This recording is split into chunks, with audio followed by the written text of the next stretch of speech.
The first openly gay athlete to win a championship in the United States. Robbie, it's great to be with you this morning. How did this compare to the first championship that you won back in 2008?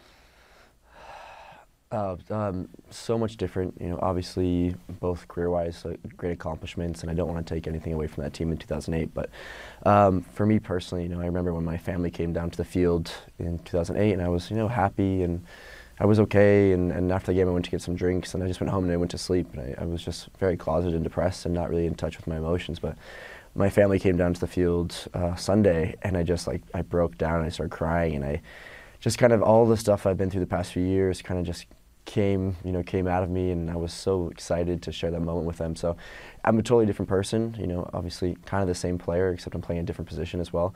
But it was just, it's just been, you know, a night and day transformation. It's just interesting to hear that it was hard for you to celebrate because at that time you hadn't opened up about your sexuality, and you had played in various locker rooms both here and in Europe. What was the difficult part in the time that you were private about your sexuality? What was the toughest part of that?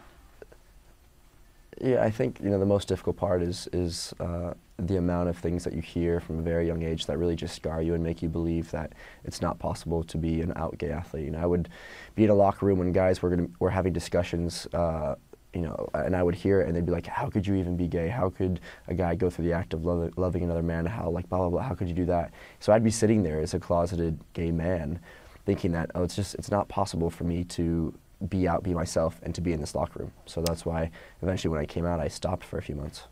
Right. After you came out in early 2013, you actually retired from the sport. I mean, why did you leave the sport doing something you loved so much? Yeah. I love soccer. I've always loved soccer, but I was just so depressed, and even through the success of going to the Olympics and playing with the national team and all the stuff with my club team, I just thought, you know, it's not worth it. It's not worth you know, hiding this anymore, and I need to be honest. And again, it was the things that I heard growing up and in Europe and in the United States that made me think that it wasn't possible, which I learned, obviously it is. You know, I'm playing with the Galaxy, and we just won a championship, and it's been a great season for all of us.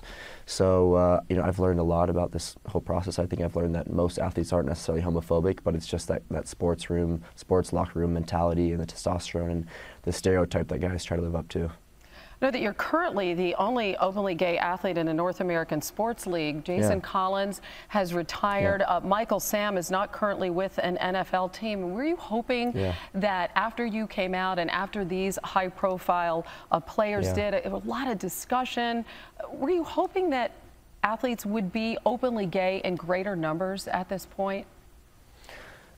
I mean, it reminds me of the problem. You know, it reminds me of the problem that what's going on in clubs around the world and in the stadiums.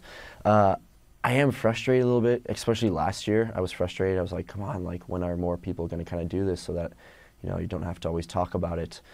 But you know, I remember how difficult it was for me. So I know everyone has their path, and it takes time for some people. It took me 25 years, so I'm not like trying to push anyone out the door, but it's just, it is a little frustrating sometimes, and I know what it is like on the other side. It's very accepting, and you can really succeed and have an amazing life outside of your sport. So it's, I'm a little frustrated with that as well. You know, Landon Donovan, I know, is a friend of yours, and of course, as we all know, he's just retired, and he's the most high-profile American soccer player that we have known.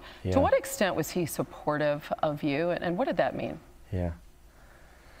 I own Landon so much, you know, obviously for what he's done for U.S. Soccer and for the league. He'll, you know, even if we didn't win this championship, he would go out as the best American player ever.